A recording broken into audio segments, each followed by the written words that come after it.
Ahoj všichni, vítám vás u dalšího dílu našeho seriálu Jak si správně vybrat SLS 3D technologii.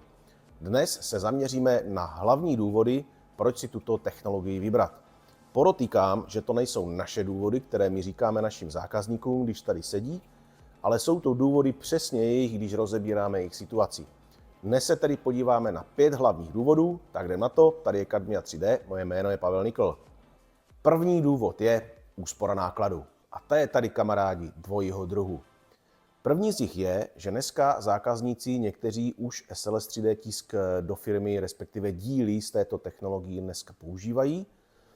S tím, že netisknou si to sami, ale samozřejmě s někým kooperují a dostanou se do fáze, kdy jejich potřeby už převyšují takové množství, že už si samozřejmě řeknou, že už by si to mohli dělat u sebe doma pod střechou. Samozřejmě někdy je to i o tom, že některé díly podléhají různým NDAčkům a tak dále, takže je potřeba, aby se to nedostávalo nikde ven. Takže je potřeba, aby to bylo udrženo v maximální možné míře pod střechou. Druhým tím důvodem je, že tak, jak sedíme s našimi zákazníkama a rozebíráme ty situace, tak se dostaneme kolikrát do fáze, že v rámci výrobního procesu se kolikrát nastavují, respektive vyměňují tištěné SLS-kové díly za díly, které byly dosud dělané klasickou konvenční cestou. My bychom vám to mohli ukázat strašně moc, ale jsme samozřejmě pod smlouvama, čili ne všechno vám můžeme ukázat, ale ukážu vám tady takový 2 díly. Tenhle je z materiálu PA11,5, ten je z materiálu PA11 z příměsí karbonového vlákna. Jde o to, že dosud tyto díly byly u různých zákazníků dělání konvenční cestou, že jste si koupili polotovar z nylonu, silonu, nakrájeli jste si, obrobili, vyvrtali a tak dále. Díky technologii SLS jsme dokázali uspořit u každého zákazníka minimálně 50% nákladů. A tím se dostáváme k druhému důvodu, proč si pořídit SLS 3D technologii. Díly z SLS 3D tiskáren jsou vyhledávány zejména proto, protože mají vysokou mechanickou a chemickou odolnost.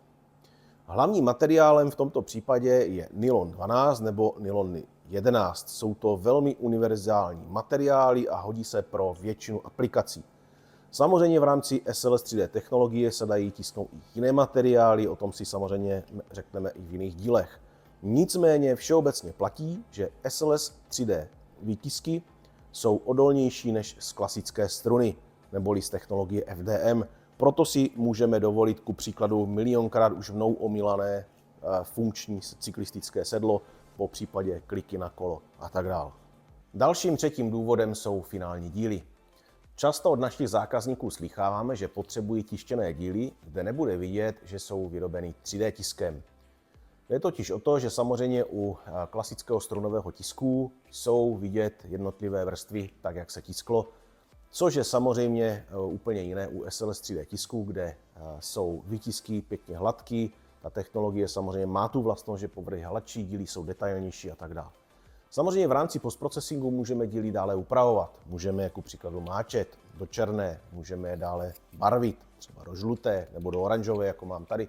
Ale samozřejmě dají se jich chemicky vyhlazovat, kdy ten povrch je potom následně ještě hladší a vypadá to jako ze vstřikolisu. Čili SLS 3D tisky jsou velmi dobrou volbou pro finální díly. Dalším čtvrtým důvodem jsou složité díly. Na rozdíl od FDM technologie, u SLS 3D technologie si můžete popustit uzdu své fantazii. Je to dáno tím, že u SLS 3D tisku nepoužíváme podpory tak jako u FDM tisku. Samotnou podporou je nespečený prášek. V tomto případě si tedy můžeme dovolit ku příkladu vytisknout modelu anebo složité díly v jednom kuse.